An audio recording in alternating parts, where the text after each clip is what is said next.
Bonjour, alors ces derniers temps je vous ai présenté quand même pas mal de GM au 1 centième, un tout petit peu de GM au 1 144, on va essayer de rétablir un petit équilibre avec la présentation d'un GM qui est supposé être le GM de base, le GM en production massive de la guerre d'un an, celui de la première série de Gundam de 79, le RGM 79, donc dit GM, enfin ça se prononce Jim.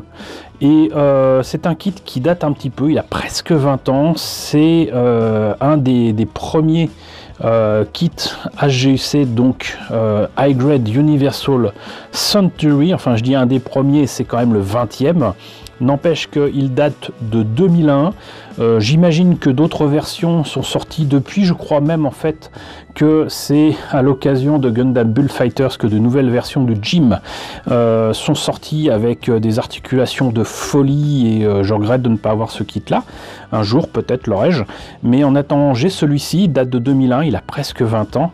Et voyons un petit peu ce que ça donne pour la boîte. Donc là, on a des images du modèle monté et peint de base. Hein. Voilà. C'est donc le 20e.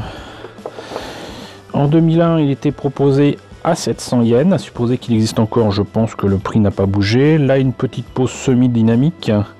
Là, d'autres images qui montrent donc les capacités du Jim avec son petit pistolet laser, et puis sa petite épée, et puis son gros bouclier. Et puis voilà. Donc on a fait le tour de la boîte. Donc ce que je vous propose, c'est qu'on voit à l'intérieur ce que ça donne. Alors, notice en couleur avec donc une très jolie photo du modèle monté et peint. Franchement. Hop. Ici, on en sait un peu plus sur le Jim avec à la fois de belles photos, encore une fois, du modèle monté et peint. Là, on voit franchement qu'il est limité en termes d'articulation et de pose. Hein. Et ici, donc, des illustrations et des images du Jim. Encore des images du modèle fini monté et peint.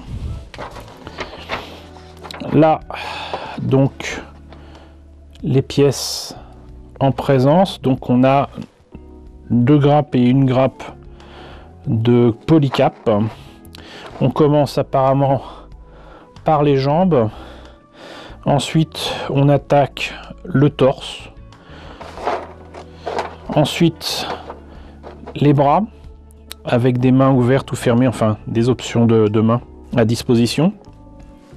Le bassin avec des jupes franchement pas pratiques pour ce pauvre Jim, mais c'est le design qui veut ça. La tête, le backpack, le bouclier, son arme, un peu petite quand même, hein, son sabre laser, le bouclier qui peut se mettre donc dans le dos ou qui peut se mettre carrément sur l'avant-bras. Apparemment, il est quand même un tout petit peu articulé au niveau du bassin et au niveau du buste, mais je pense que ça lui fait, sans mauvais jeu de mots, une belle jambe. Des mains à remplacer pour mettre son flingue. Et voilà. Voilà. Donc, ici, une grappe à la bandaille, coucou Christophe, avec les pièces rouges, les pièces jaunes, les pièces grises. Et une pièce transparente, ici coffrée, pour la protéger, qui est donc la visière de la tête. Je pense que ça, c'est un élément qui est de toute beauté dans ce kit. La grappe de polycap. Le reste des pièces en bleu clair. Et c'est pas mal du tout. Moi, j'aime bien. Mais ça, c'est le charme des maquettes high grade. Et voilà. Donc, écoutez, on en a fini avec le Jim de base en version High Grade Universal Century au 1 144.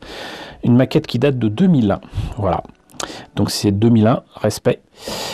J'espère que cette présentation, pour rapide qu'elle fut, vous a quand même intéressé. N'hésitez pas à me dire ce qu'il en est dans la section commentaires. N'hésitez pas à liker, n'hésitez pas à partager, n'hésitez pas à vous abonner si ce n'est pas déjà le cas. Coucou aux nombreux abonnés qui nous ont rejoints ces derniers temps. Bienvenue ici. Coucou aux grands anciens qui me suivent depuis bientôt 5 ans. Merci à tous de votre fidélité, merci à tous de votre soutien sur Tipeee et sur Paypal. Surtout prenez soin de vous, surtout en ce moment.